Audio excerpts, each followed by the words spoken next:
Եկեք ընդամենը հարց ուղենք, դու տեսնում ես,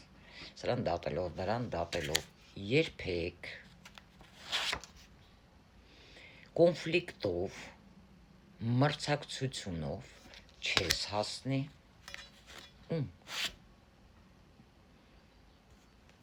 ով բացահայտումներ է անում, ով մահացածներին է տեսնում, կոնտակտը նրանց հետ է, դու ընդհանրապես անզոր ես որևէ բան փոխել, որովհետև դա անձին երկնային ուժերն են տվել, նրան հսկում են, նրա պահապան հրեշտակները մեկը չեն, և եթե դու ինչ-որ բան ցանկանաս փոխել, դա ինչ կարող է քեզ վրա նստել։ Ցավոք սրտի արդյունքների մասին է խոսում, ինքնախաբեության մասին է խոսում, կարող է քեզ վրա նստել այն, որ քո այս ակնոցները, միրաժ, վարդագույն ժամանակը կլինի հանել և դա ցավոտ կլինի, որպեսզի դու հասկանաս, իրոք քո աչքերը բացվի, էլ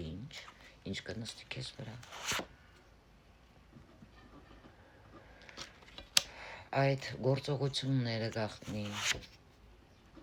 կբացահայտվի և բոլորը կիմանան, խայտառակություն։ Տեսնում ես, որ դու այն չես, ինչ քեզ ներկայացնում ես, և արդյոք քո ճանապարհները բաց կլինեն։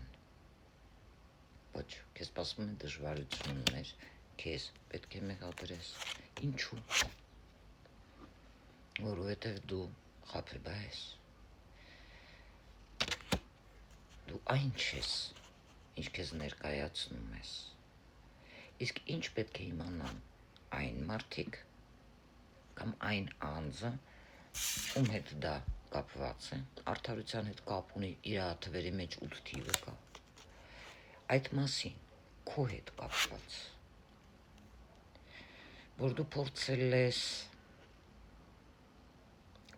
նրան հունից անել, որպեսզի նրա մոտ ամեն ինչ կանգ առնի, նրա ռեսուրսներին տիրանալ, նրա անվան հետ խաղալ, իբր դու ես խաբելով մարդկանց։